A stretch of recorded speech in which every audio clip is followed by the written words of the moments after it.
జూబ్లీహిల్స్ ఉప ఎన్నికలు జరిగాయి.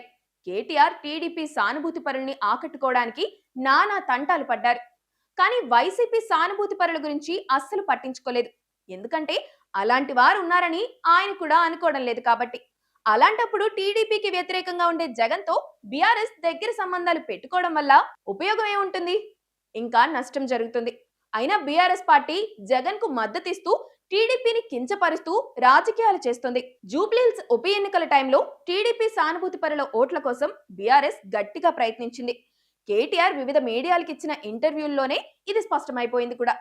అయితే కేటీఆర్ ఆలోచనని అర్థం చేసుకుని బీఆర్ఎస్ క్యాడర్ టీడీపీ నేతలపై అనుచిత వ్యాఖ్యలను చేస్తూ రెచ్చగొట్టింది.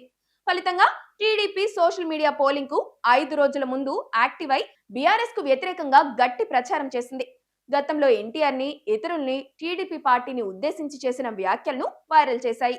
సీఎం రమేష్ బయటపెట్టిన విషయాలను ట్రెండింగ్ లోకి తీసుకొచ్చి బీఆర్ఎస్ కు టీడీపీ సానుభూతి పరుల ఓట్లు పడకుండా చేయగలిగారు. అంటే కేటీఆర్ శ్రమంతా బూడిదలో పోసిన పన్నీరే. రేవంత్ రెడ్డి టీడీపీ నుంచి వచ్చారు. అంత మాత్రాన టీడీపీ క్యాడర్ ఆయనకు సపోర్ట్ చేయదు. ఆయనపై ప్రత్యేక అభిమానం ఎందుకు చూపుతున్నారో బీఆర్ఎస్ పార్టీ కాస్త స్టడీ చేస్తే ఓ పాయింట్ వారికి క్లారిటీగా తెలుస్తుంది.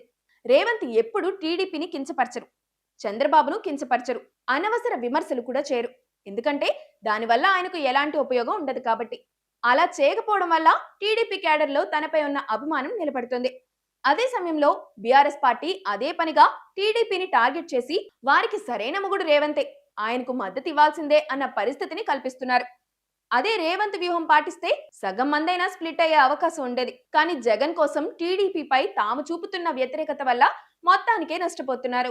జగన్ రెడ్డి వల్ల బీఆర్ఎస్ కు ఎలాంటి మేలు జరగదు. తెలంగాణలో ఒక్క ఓటు కూడా రాదు. జాతీయ స్థాయిలో ఆయన బీఆర్ఎస్ కు మద్దతుగా కూడా ఉండరు.